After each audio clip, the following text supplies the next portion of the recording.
The Global Council for Tolerance and Peace was launched at a major official ceremony held at the Mediterranean Conference Center in Malta at the joint invitation of the United Nations Population Fund, the Government of Malta, and GCTP. The ceremony was attended by the Prime Minister of Malta, a number of Ministers of Foreign Affairs, Education, Youth and Culture from several countries, representatives of the United Nations, a host of ambassadors, heads of international organizations, universities, and media.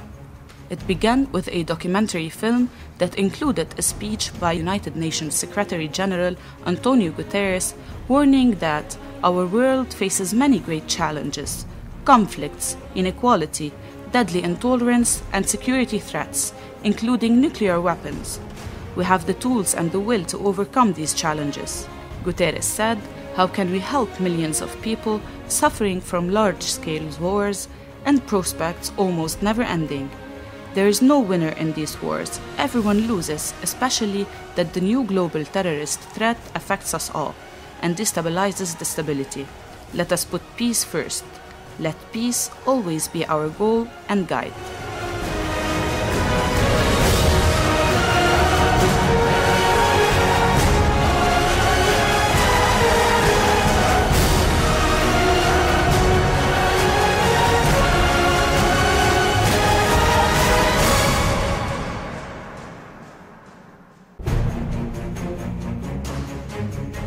Malta's Prime Minister Joseph Muscat announced his support for the Council, calling for fighting poverty, injustice, ignorance, and discrimination in order to build lasting peace. And its new global headquarters here in Malta. We are all here today because we can all agree that we live in a time where we can no longer take peace and political stability for granted. The rise of populist movements spreading messages of hate instead of unity, and a sense of extreme nationalism that removes attachment to humanity has become an issue of growing concern. The Minister of Foreign Affairs of the Republic of Kosovo, Bahjat Pakoli, and Foreign Affairs Minister of Malta, Carmelo Abella, both stressed on the importance of launching the Global Council for Tolerance and Peace at this particular time in the face of terrorism, extremism, hatred, racism, and the urgent need for joint global action based on the right education of the youth and the empowerment of women to build a better tomorrow for future generations. What do you think peace and tolerance look like? My idea is one of freedom.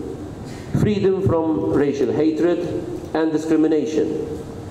Freedom from the fear of persecution for praying to the God you believe in.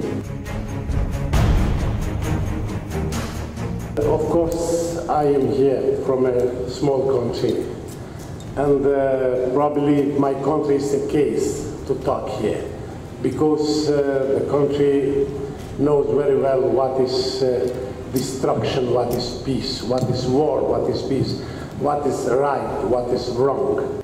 The danger of terrorism, fanaticism, hatred, racism, ethnic cleansing, sectarian and racial extremism is increasing and growing like cancer, said Ahmed bin Mohammed al-Jarwan, President of the Global Council for Tolerance and Peace. Our world today is facing new challenges that exceeds our imaginations in terms of scales, speed, and power.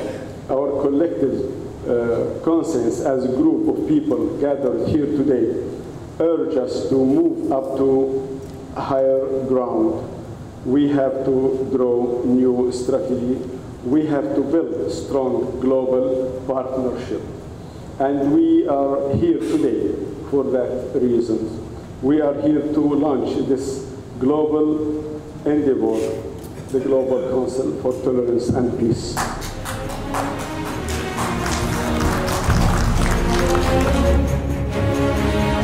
The Council signed a Memorandum of Understanding with the United Nations Population Fund for cooperation and the building of international partnerships. The Council is composed of eminent international figures who maintain a sound reputation and experience in areas related to peace and tolerance. Dr. Luay Shabani, UNFPA Director for the Arab region, confirmed the commitment of the international community to the initiative of the Global Council for Tolerance and Peace and the partnership with the Council to achieve the goals of development, tolerance, and human rights. We believe this is a very relevant and very important and timely initiative that has been taken globally. Let me thank all the members of the Council of the Global Center for Tolerance and Peace. A delegation from the Council, headed by al-Jarwan, visited the President of the Republic of Malta, Marie-Louise Colero Preca, and thanked her for her support to the Global Council for Tolerance and Peace. I am very pleased that the Council for Tolerance and Peace, Global Tolerance and Peace, has been established. I look forward to seeing concrete projects because we do really need initiatives for peace, to build peace. We need to have initiatives to prevent conflicts. The delegation also visited the President of the House of Representatives of the Republic of Malta, Dr. Angelo Farrugia, who welcomed the efforts of the Global Council, lauding the selection of Malta as its headquarters. Well, it was an honor to have this important meeting with the Global Council for Tolerance and Peace, because I think Malta can do a lot of contribution with regards to tolerance and peace. We have been always at the forefront in the Mediterranean to ensure peace not only in the Mediterranean but in Europe.